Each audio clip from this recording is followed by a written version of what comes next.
Hola, ¿qué tal?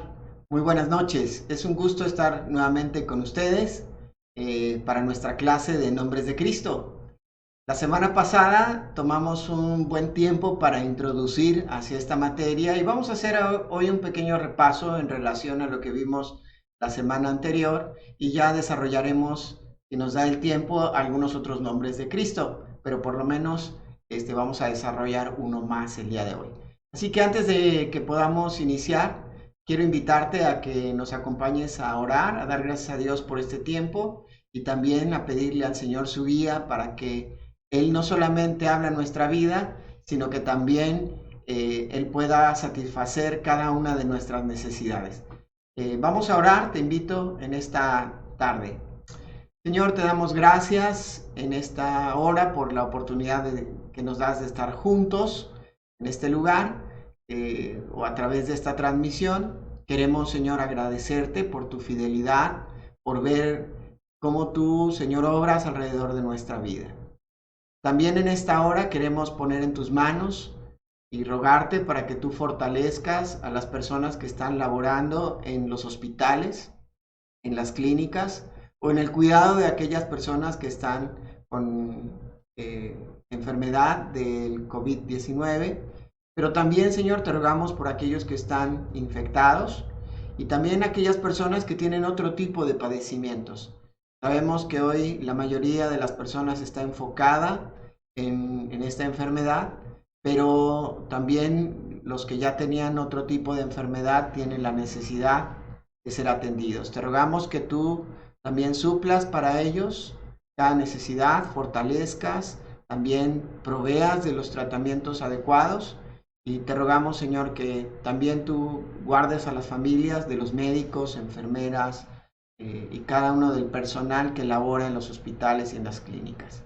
Gracias, Señor, te damos en esta hora. Te pedimos que sigas guiando nuestra vida en el precioso nombre de Cristo Jesús. Amén. Muy bien, la semana pasada estuvimos hablando en relación a la importancia que tienen los nombres en la Biblia y dijimos que muchas veces Dios coloca nombres específicamente algunos personajes o les cambia el nombre. Y también dijimos que en el Nuevo Testamento encontramos varios aspectos en relación al nombre de Cristo. La semana pasada hablamos que el hombre también le da diferentes usos al nombre de Jesús o al nombre de Cristo en general. Entonces, quiero recordar y quiero que repasemos rápidamente esos usos que el hombre generalmente le da. Y dijimos que en Hechos capítulo 4 y a lo largo del Nuevo Testamento vamos a encontrar cómo el hombre le dio un uso al nombre de Jesús o al nombre de Cristo, y ese fue al invocar su nombre para salvación. Hechos capítulo 2, vemos también el desarrollo de Pedro, el apóstol, compartiendo al pueblo de Israel, aquellas personas que se acercaron durante el tiempo de el Pentecostés, y ellos escucharon el Evangelio y él pudo predicarles la palabra de Dios, el Evangelio de Cristo, para que en el nombre de Jesús puedan encontrar la salvación. Así que vemos que su nombre es usado por los hombres para invocar para salvación. A lo largo de Hechos podemos verlo de una forma muy clara, no solamente entre los judíos, sino después ya también entre los gentiles. También vamos a ver cómo el hombre ha usado el nombre de Jesús para pedir al Padre en oración, para poder invocar al Padre. Y aquí vemos en diferentes textos, como es Juan capítulo 14, versículos 13 y 14, cómo el Señor dice que lo que nosotros le pidiéramos al Padre, en su nombre, Él lo dará. Otro de los usos que la gente le da o los hombres le dan al nombre de Cristo es que en el futuro o más adelante toda rodilla se va a doblar para adorar y glorificar el nombre de Jesucristo.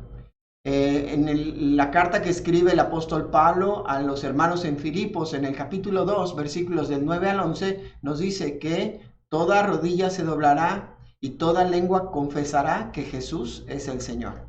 Y todas las personas doblarán su rodilla en el nombre de Jesús para adorarle, para reconocerle, Pero la semana pasada yo omití uno de los usos que se le da al nombre de Cristo. Y por último vamos a hablar como cuarto punto que el nombre de Cristo representa también o es usado cuando hay personas que lo usan de una manera equivocada.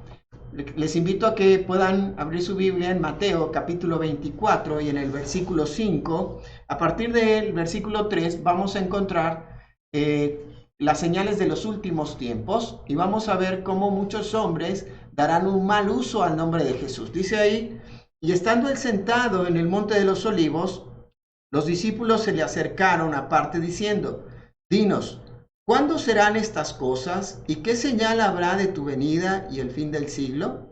Respondió Jesús y les dijo, mirad que nadie os engañe, porque vendrán muchos en mi nombre diciendo, yo soy el Cristo, y a muchos engañarán. ¿Ves? Ahí en el versículo 5 nos está diciendo que muchos vendrán en el nombre de Cristo y engañarán a las personas. Lamentablemente hoy en día podemos ver que esto es una realidad, porque hay muchas personas que están usando el nombre de Cristo para engañar a otras personas, que están usando el nombre de Cristo con un propósito doble, para un beneficio personal. Están usando el nombre de Cristo para engañar a las personas de diferentes maneras. Así que es triste este punto, pero esto nos hace analizar nuestro corazón, nos hace meditar en realmente cómo estamos dando el uso al nombre de Cristo a través de nuestra vida. Así que vamos entonces a repasar rápidamente y dijimos que el primer nombre relacionado a Cristo es el nombre de Jesús.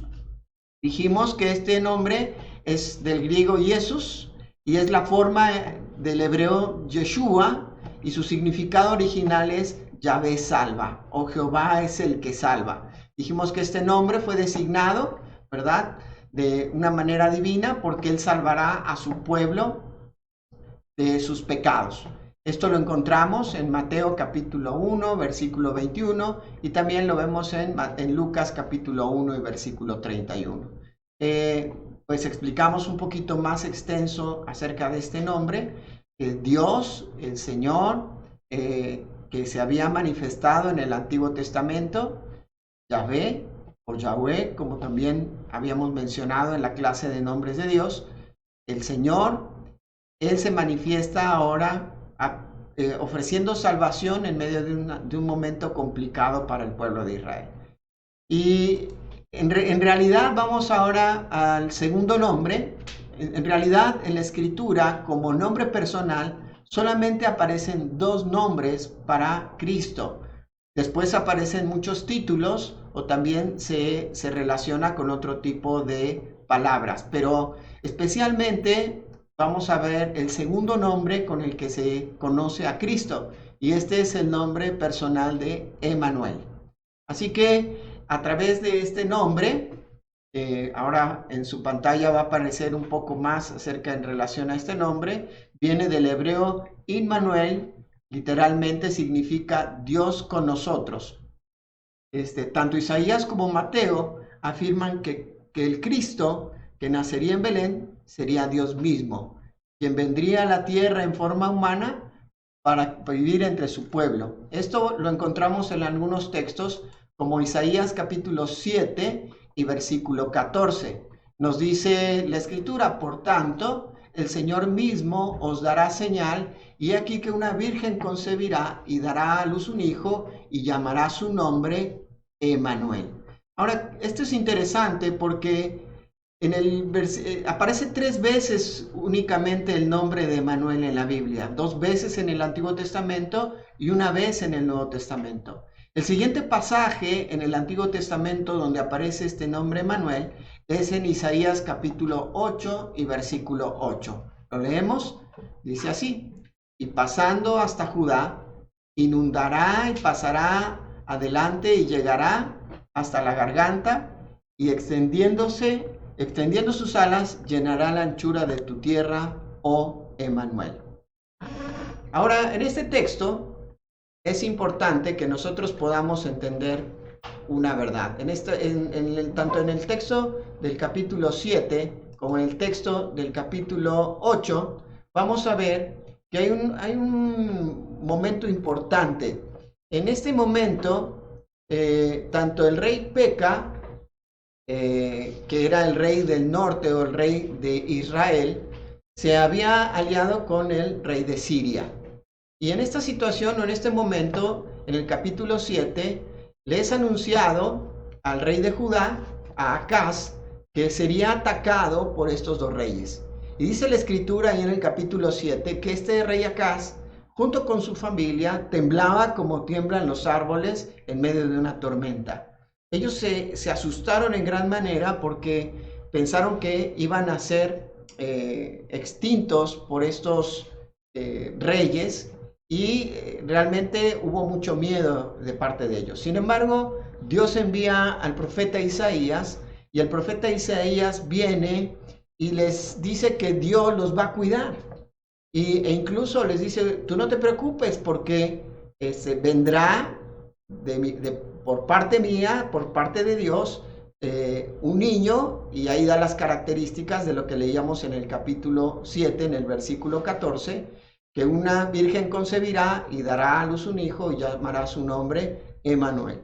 Y menciona que este niño, cuando llegue a la edad de 12 años, que es su momento de que pasa a ser adulto, ahí ya no aparecerán ninguno de estos dos reyes, ni el rey de Siria, ni el rey de Israel. Ambos serán extintos. Ahora, muchos piensan que esto era una profecía inmediata. Sin embargo, vemos cómo más adelante, ya en el libro de Isaías, no aparece ninguna mención en relación a ningún Emmanuel, sino el cumplimiento lo encontramos hasta Mateo, en el capítulo 1 y verso 23. Ahora, aquí hay algo importante. En el capítulo 8, en el verso 8, vamos a ver cómo, perdón, antes quiero mencionar que en el capítulo 7, el rey Acaz recibe de Dios una promesa y le dice, mira, si tú me pides algo para que realmente puedas creer que yo te voy a proteger, que ninguno de estos dos reyes te hará mal o te hará daño, yo ahí voy a hacer algo importante contigo. Te voy a dar cualquier señal que tú me pidas. Y Acaz, de una forma arrogante y también de alguna manera incrédula, dice, ¿cómo voy a tentar al Señor? Esto hacía alusión a Deuteronomio capítulo 6. Y dice, ¿cómo puedo yo tentar al Señor? Y dice, y no pide señal, aunque Dios le había dicho que le pidiera cualquier señal, Él se la presentaría y Él la daría. Ahora, esto habla de la incredulidad también de este rey, Acaz. Y finalmente, Dios le muestra que ellos solamente estaban clamando a Él de la boca para afuera. Porque en el capítulo 8 y versículo 8, vamos a recordar nuevamente ahí, si pueden, podemos leerlo ahí en la pantalla, capítulo 8 y versículo 8, vamos a ver y dice así, y pasando hasta Judá, inundará y pasará adelante y llegará hasta la garganta y extendiendo sus alas, llenará la anchura de tu tierra, oh Emmanuel. En este texto está hablando Dios y está diciendo que Él es como un río tranquilo, pero que ahora les enviará un juicio y vendrá ahí como el Éufrates y se desbordará y hará todo un relajo, un desastre. Dice que inundará y se llevará todo. Dice que les llegará hasta el cuello, y la razón es porque ellos clamaban, oh Emmanuel. Y esto quiere decir que las personas en ese tiempo solamente clamaban a Dios de la boca para afuera. Ahora esto me hace pensar en el tiempo en el cual nosotros hoy estamos viviendo. Estamos viviendo de una forma muy similar, con miedo a la situación que estamos viviendo. Tal vez no hay algunos reyes aliados para pelear en contra de nosotros, pero sí vemos una situación de enfermedad, una situación que ha creado miedo a diferentes personas y creo que es de tener cuidado. Sin embargo, debemos de tener en cuenta esto, que Dios promete cuidarnos a nosotros, Dios a través de Jesucristo promete cuidar nuestra vida. Dios promete que en cualquier situación de dificultad o adversidad, aunque tengamos miedo, Él puede consolar y fortalecer nuestra vida a través de Emmanuel, a través de Dios con nosotros. Y qué importante es que podamos nosotros tomar esto en cuenta, porque tal vez estamos clamando como el pueblo de Israel y acaso en ese tiempo solamente de la boca para afuera. Oh Emmanuel, oh Jesús. Y tenemos Jesús en la boca, pero no lo tenemos desde el corazón. Y creo que este es un punto importante para que tú y yo podamos meditar en este tiempo de dificultad. Dice ahí, dijimos en Mateo capítulo 1 y versículo 23, ya en el Nuevo Testamento, que es la tercera aparición de este texto. Y aquí una virgen concebirá y dará a luz un hijo y llamará su nombre Emmanuel, que traducido es Dios con nosotros. Entonces en estos textos podemos ver cómo ahí Emmanuel es Dios con nosotros, y eso tiene que traer para nuestra vida seguridad, tiene que traer confianza. Es lo que Dios quería transmitir al pueblo de Israel cuando estaban siendo atacados por estos reyes. Sin embargo, dijimos, como solamente el pueblo de Israel confió de la boca para afuera, después Dios mandó al rey de Asiria para exterminar, así como viene una inundación y arrasa todo, exterminar también a Acaz. En el tiempo en el cual nace Jesús, también era un tiempo complicado, porque el pueblo de Israel vivía bajo el dominio y bajo el yugo del Imperio Romano. Recordemos que ellos estaban dominados por Roma, incluso tenían que pagar impuestos, tenían que rendirle tributo al César, y ellos esperaban que Dios estuviera con ellos, que Dios les ayudara en ese momento de opresión, en ese momento de dificultad. Así que es cuando aparece Emmanuel y se manifiesta Dios con nosotros. Hasta este momento habían pasado 400 años de silencio de parte de Dios. Y ahora la voz de Dios se escucha a través de la persona de Emmanuel. Ya no a través de los profetas, ya no a través de los escritos, sino ahora en persona. Emmanuel, Dios con nosotros. Así que este nombre creo que es un nombre muy importante para que nosotros lo tengamos en cuenta, sobre todo en este tiempo de adversidad y de dificultad. Dios con nosotros. A veces yo veo cómo la gente también puede tener esto como, no sé, parte de una costumbre en su vida. Dios contigo, ¿no? A veces cuando la gente se despide, sí, Dios contigo. Pero realmente Jesús está en tu corazón. ¿Realmente Dios vive en ti o solamente es de la boca para afuera? ¿Realmente Él produce un cambio en tu vida? El pueblo de Israel en muchas ocasiones fue exhortado por parte de Dios, por parte de los profetas, diciendo que de labios me honran, mas su corazón está lejos de mí. Así que es importante que nosotros podamos tomar en cuenta estas verdades a través de la Escritura. Dijimos entonces que hay dos nombres personales para Cristo, que es Jesús, Jehová es el que salva, y Emmanuel, que es Dios con nosotros. Ahora sí. Muy bien, entonces vamos a ver que el siguiente nombre, si bien no es un nombre personal, es un título en realidad, pero la mayoría le ha dado esto como un nombre a Cristo. Y este es Cristo o Mesías. Esta palabra, quiero invitarles a que vean también ahí, puedan seguirlo en la pantalla. Es el término español para el griego Christos, el ungido. Esta palabra viene de la palabra hebrea Mesías, ¿verdad? O Mashiach, y también significa el ungido. El término ungido tiene varios significados en el Antiguo Testamento. Todos tienen que ver con instalar a una persona en un cargo de modo que se le considera acreditada por Jehová. Por ejemplo, sacerdotes, profetas y reyes. Esos tres tipos de personas, o esos tres cargos que Dios estableció o que Dios usaban la unción para esos tres cargos. Lo vemos a lo largo del Antiguo Testamento, cómo estas personas eran ungidas con aceite. De esa manera se le daba la autoridad y representaba, entonces dijimos, la autorización de Dios para estas personas. Hemos visto en Éxodo las leyes para el tabernáculo y hemos visto cómo se dictaron algunas leyes en relación a los sacerdotes, pero también en el Antiguo Testamento podemos ver cómo los profetas eran ungidos y eran ahí colocados como profetas de parte de Dios. Por ejemplo, existe el caso de cuando Elías ungió a Eliseo, y esto lo podemos ver ahí en el Antiguo Testamento, y también podemos encontrar que los reyes eran ungidos para cuando ellos tomaban su cargo como reyes dentro del pueblo de Israel.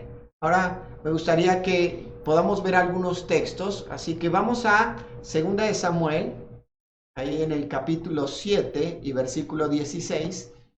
Y será afirmada tu casa y tu reino para siempre delante de tu rostro, y tu trono será estable eternamente. En este texto podemos ver cómo Dios está dando a David su trono eterno. Está diciéndole que de su familia se establecerá un trono eterno por la eternidad. Será firmado el trono por la eternidad. Entonces vemos ahí ya la aparición de que Dios promete este trono para la familia o los descendientes de David, y que de su familia entonces vendría el ungido, el Cristo, el Rey, aquel al que el pueblo de Israel estaba esperando para que reinara como el rey más importante para no solamente su vida, sino todo lo que implicaba el gobierno de Israel. Y vamos a otro texto, vamos a mirar ahí, y pensando en este pasaje, me gustaría hacer un comentario. Dios promete que el trono de David será firmado eternamente, y es aquí donde toma un significado importante. Sin embargo, es en la época del exilio y post-exilio donde toma más fuerza los sacerdotes como autoridades al no haber reyes. Entonces, en este momento, cuando el pueblo de Israel es llevado cautivo a Babilonia, cuando es disperso también hacia Egipto y algunos se quedan ahí, en ese momento los sacerdotes entran a formar parte importante dentro de lo que era alguien ungido, ¿sí? Ahí se hace una combinación entre lo que es las características del sacerdote y del rey. Entonces, en el tiempo post-exílico, vemos que desaparecen los reyes, aparecen ya los sacerdotes, donde se mezcla esta situación.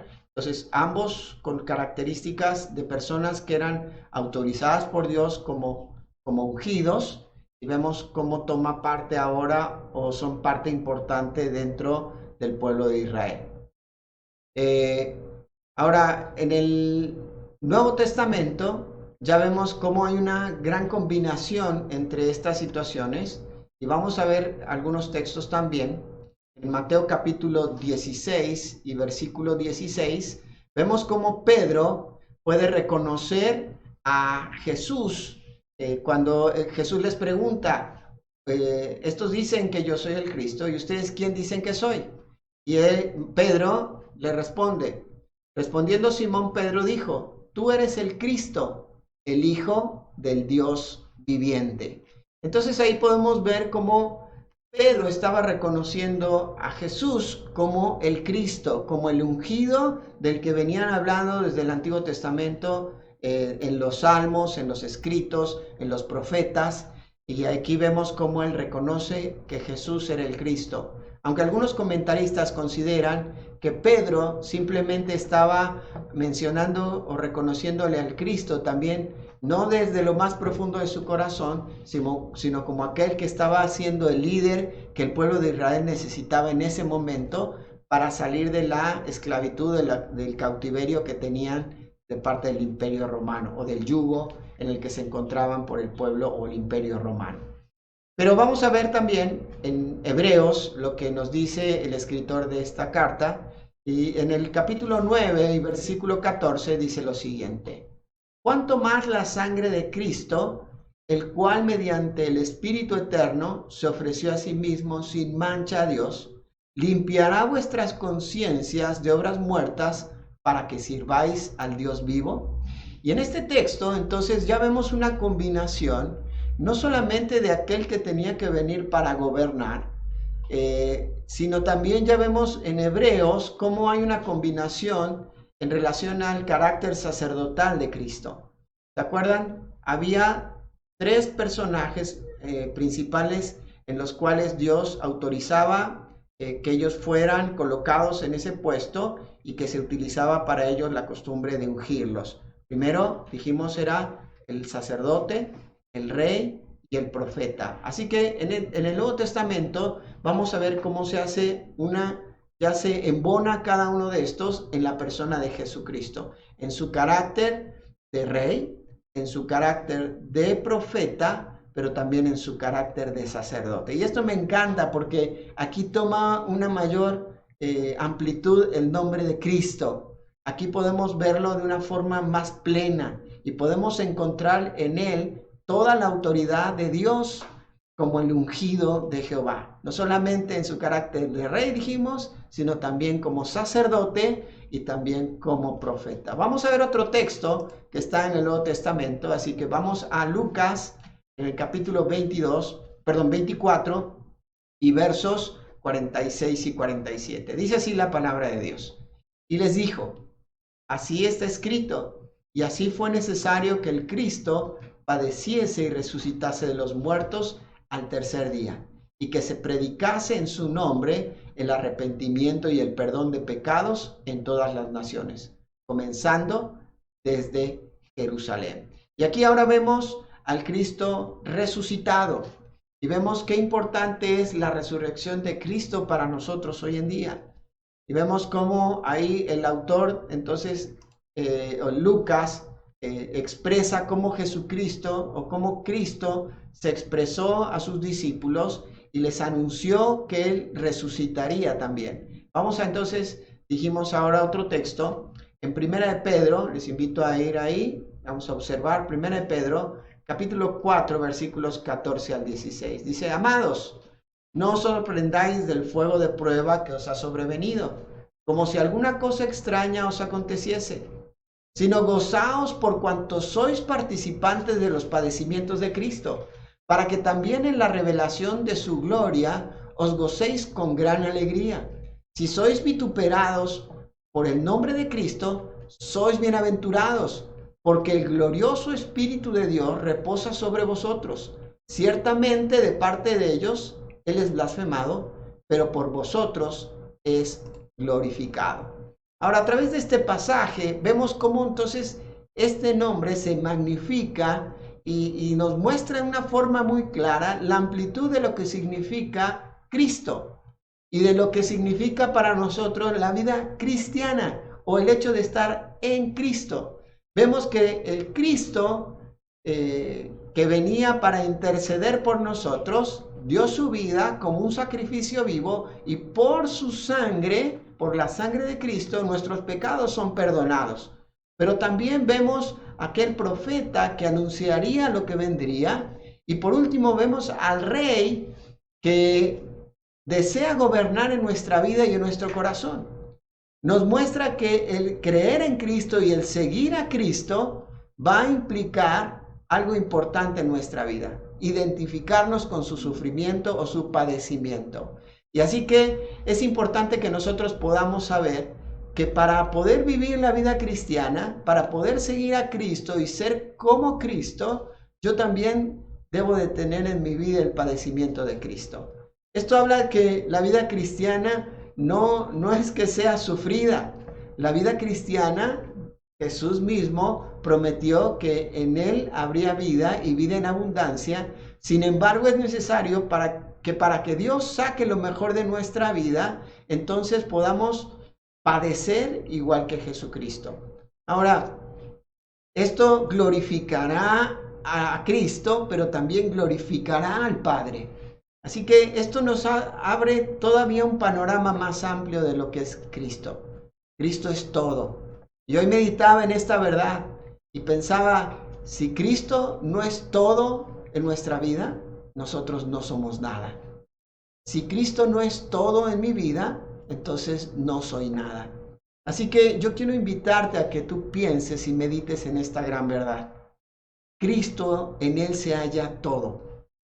¿Sí? El carácter del sacerdote, el carácter del profeta y las características del rey. Pero ahora su reinado no sería terrenal. Ahora su reinado es un reinado eterno. Y Él ha prometido que volverá. Y entonces establecerá su reino. Y entonces nosotros reinaremos con Cristo, aquellos que hemos creído en Él como nuestro único y suficiente Salvador.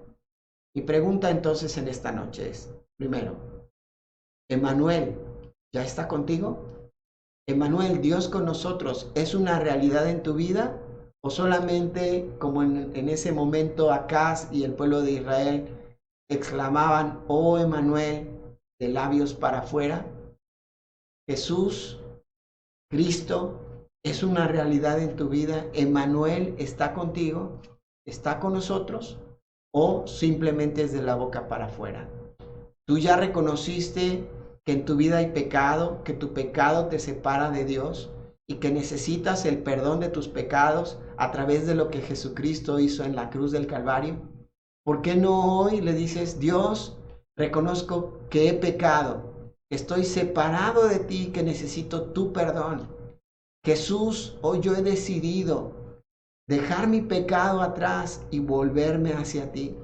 Hoy yo vengo delante tuyo y te pido que entres en mi vida, que seas mi Salvador personal, que me limpies de mi pecado con tu sangre.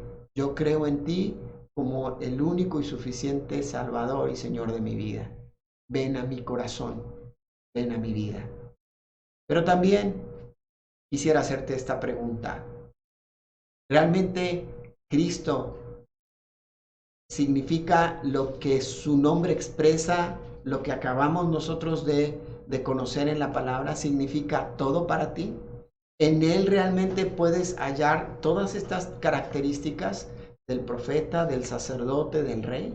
Aquel que quiere no solamente interceder por ti, no solamente aquel que quiere anunciarte las verdades de Dios, no solamente aquel que quiere reinar en tu corazón, sino todo un todo en tu vida. Entonces, si Cristo no es todo, no eres nada. Si Cristo no es todo en nuestra vida, no somos nada.